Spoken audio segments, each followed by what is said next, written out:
Dear shareholders, I welcome you all to this ninth general meeting of the company. The annual report has been with you for some weeks, and you will have noticed with some satisfaction that your company has performed remarkably well despite the adverse market and economic conditions. The year was characterized by continuing recession in several segments of Indian industry, particularly consumer durables. We estimate that the sale of watches by the four key Indian producers declined to a certain extent. In contrast, our watches were in good demand, but the sales in the last 4 months of the year were affected by social and political disturbances in many urban centers.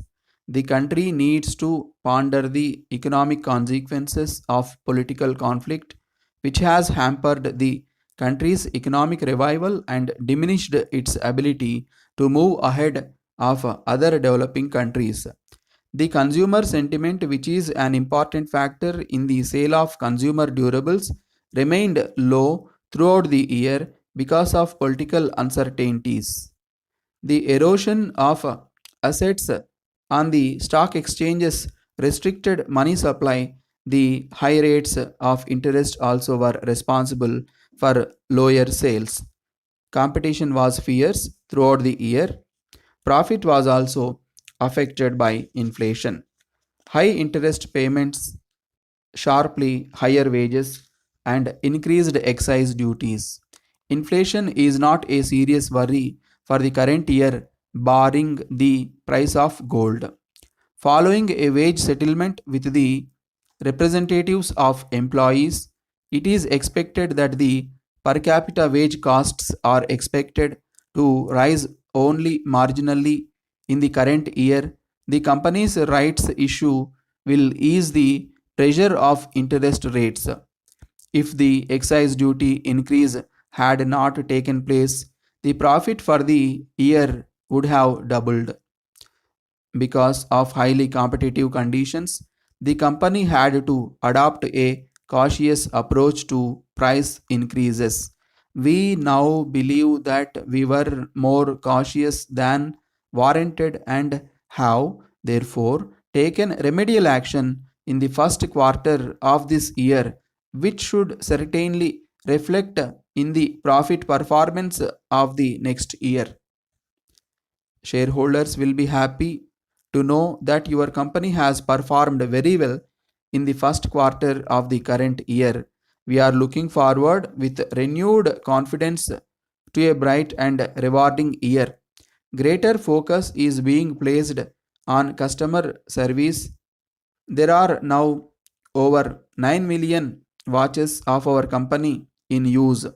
It is our belief that when a customer walks into a shop to service our watch, there are in fact three types of repairs which need to be effected: repairing the watch, repairing the feelings of the customer, and repairing the damage done to the company's image. Attention, therefore, has to be given to the physical environment in which the customer is received, the manner in which he or she is dealt with by the service personnel, speed and quality of the repair service, and the charges for repairs are also important. We believe that the servicing of a watch should be treated as an opportunity to strengthen the bonds between the branch and its user. Another great opportunity awaits your company in the area of fine jewelry.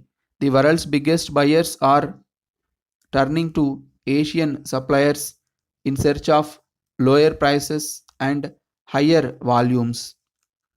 India has a large pool of human resources equipped with the requisite skills and available at a fraction of the cost of counterparts in developed countries.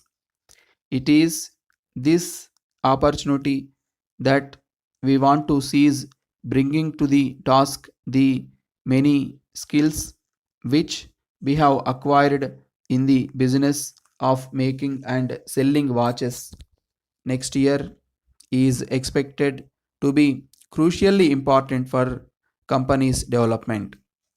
My dear Prime Minister, I address you for the second time so soon after the first, because the statement about the situation in India made in Parliament by the Secretary of State indicate a degree of complacency on his part, which to one on the spot seems scarcely justified. My duty as Privy Councillor also constrains me to place my views before you, although those views are no better than misgivings and apprehensions. A friend of mine assures me that he is writing to the Secretary of State much to the same effect, and that is why I refrain from sending him the enclosed document and comments upon it. The document is an account of the doings of the police in my district, which is signed by well known citizens. I can vouch personally for the character and high standing in public life of many of them. If a public inquiry is refused and the government deny the facts in the legislative council, the likelihood is that 9 out of 10 intelligent persons would believe the version of the signatories without hesitation. I do not forget the difficulty of those that have to keep order. Non-violent civil disobedience is a novel method of agitation, and the public sympathy and attention which the agitators obtain put the authorities in an awkward position. But there are remedies.